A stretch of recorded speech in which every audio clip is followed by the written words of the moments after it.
This video is going to go over how to convert county territories into zip code territories.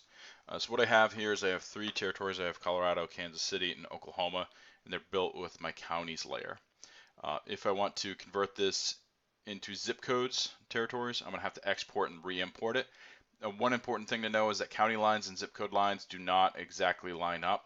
So you have it's going to be very close, but there may be some zip codes on the border that you might need to tweak a little bit. So what I'm going to do first is I'm going to go to my plot data on map button. I'm going to bring in a public zip code layer that's available for our subscribers. And what we're going to do is we go from server and we're going to choose public data from the pull down list. And I'm going to go down to the latest edition of our zip codes. So this is going to kind of overwhelm the map with points. So this is a layer of all the zip codes in the nation. I'm going to just kind of make them small here. What I'm going to do next is I'm going to bring in my territory name column. So I'm going to click on this More Data button, and I'm going to choose Territory. I'm going to bring that over with that arrow, and then I'm going to bring it up towards the top here. I can also go down to the bottom and remove some extra columns that maybe I don't need. Highlight them, click the left arrow, that'll make them hide.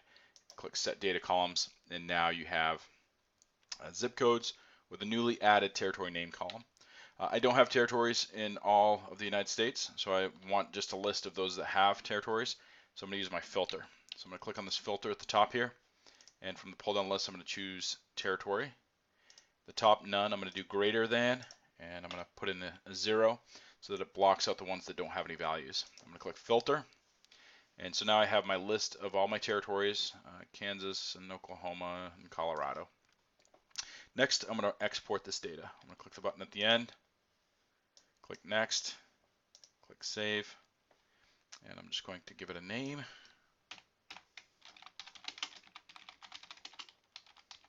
Test territory zips. Save that to my desktop. So now, let me get rid of my county territories.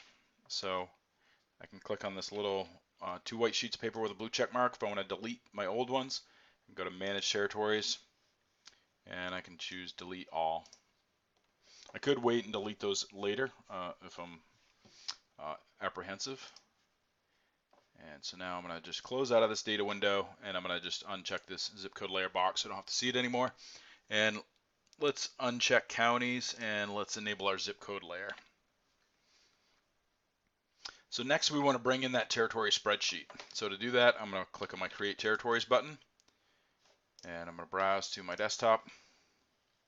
I'm going to go from File this time and browse to my desktop location.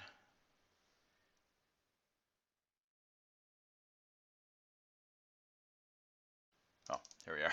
Test territory zips.csv. Click Next, and the wizard will walk you right through. This data does include boundary as well as point zip codes. Boundary zip codes are the data the boundaries that can be filled in with a territory color. Point zip codes are just buildings. So many times we just omit the point only zip codes because they sometimes are more we don't really care about the buildings. But that's up to you. You can choose to bring them in or not. I'm going to choose to ignore them. Click Next, go to Create Territories. I always check here, make sure my territory name column is identified and I'm using the right geography. And we'll click Create Territories.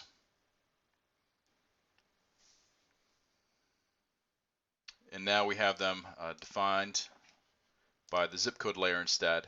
One thing you'll need to know is, like I said before, counties and zip codes don't exactly line up perfectly. So you might need to go in here and tweak it. You can see that this zip code covers 2 states, so you have to decide whether or not you want to use that. Same with this zip code up here and some of these down here. So if you wanted to, you could choose to click on the zip code, blue puzzle piece, and then add it to that territory. It's up to you. I hope this helps. If you have any questions, please let us know.